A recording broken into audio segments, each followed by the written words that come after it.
Hi friends, இன்றைக்கி ஒரு அருமையான ஈவினிங் ஸ்நாக்ஸ் தான் பார்க்க போகிறோம். அதுக்கு 3 உருளைக்கிழங்கு எடுத்து நல்லா கழுவி 2 கட் பண்ணி குக்கரில் சேர்த்துக்கிட்டு கொஞ்சமாக கல்லுப்பு சேர்த்து இப்போ உருளைக்கிழங்கு முழுகிறளவுக்கு தண்ணி ஊற்றி 3 விசில் விட்டு எடுத்து வச்சுக்கலாம்.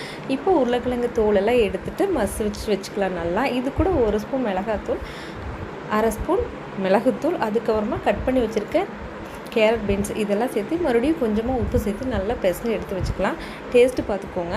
அதுக்கப்புறமா இப்போ ஒரு பவுலில் 2 ஸ்பூன் அரிசி மாவு சேர்த்து தண்ணி கொஞ்சமாக சேர்த்து நல்லா கலந்து எடுத்து வச்சுக்கலாம். இப்போ ப்ரெட்டோட கார்னர்லாம் கட் பண்ணிவிட்டு சென்டர் பீஸ் மட்டும் நல்லா தேய்ச்சி இப்போ நம்ம மசாலா எடுத்து வச்சுருக்கோம் இல்லையா, அதையெல்லாம் நல்லா உள்ளே சேர்த்து இந்த மாதிரி பேக்கெட் மாதிரி ரெடி பண்ணி எடுத்து வச்சுக்கலாம்.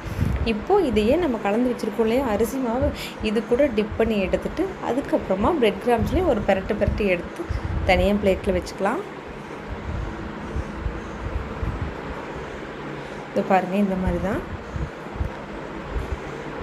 அவ்வளோதான், பேக்கிங் ரெடி ஆகிடுச்சு. இது தனியாக பிளேட்டில் எடுத்து வச்சுக்கோங்க.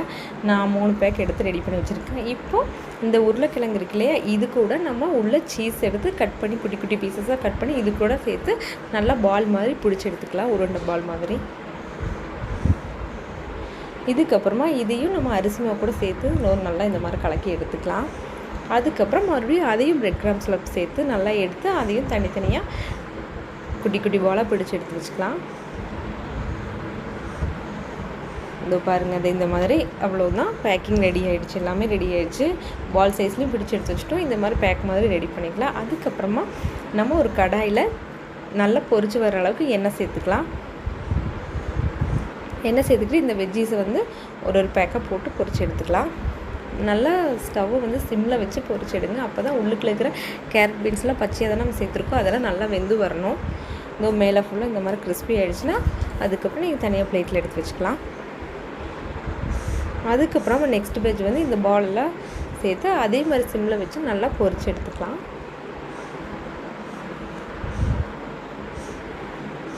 அவ்வளோதாங்க, சூப்பரான. இதுக்கு டொமேட்டோ சாஸ் தொட்டுப்போங்க. ரொம்ப ரொம்ப டேஸ்டியாக இருக்கும். நம்ம வீட்லேயே இருக்குங்காட்டி குட்டீஸ்க்கெல்லாம் கொஞ்சம் ஹெல்த்தியாகவும் கொஞ்சம் ஹைஜீனிக்காகவும் செஞ்சு கொடுக்கலாம். லீவில் வீட்டில் குட்டீஸ்லாம் இருக்கும்போது நீங்களும் இந்த மாதிரி ட்ரை பண்ணி பாருங்கள், கண்டிப்பாக செஞ்சு கொடுங்க. இந்த பாருங்கள், உருளைக்கிழங்கு எல்லாமே நல்லா கேரட் எல்லாம் நல்லா வெந்திருக்கும். இந்த சீஸோடு நீங்கள் பிச்சிருந்தீங்கன்னா நல்லா சீஸ் மெல்ட்டாகி வந்திருக்கும், ரொம்ப டேஸ்டியாக இருக்கும். நீங்களும் இதை கண்டிப்பாக வீட்டில் ட்ரை பண்ணி பாருங்கள். டொமேட்டோ சாஸ் தொட்டுக்கிட்டிங்கன்னா இன்னும் ரொம்ப டேஸ்டியாக இருக்குது. வீடியோ பிடிச்சிருந்தால் லைக் அண்ட் ஷேர் பண்ணுங்கள். மறக்காமல் சேனலை சப்ஸ்கிரைப் பண்ணுங்கள். தேங்க்யூ, பாய்.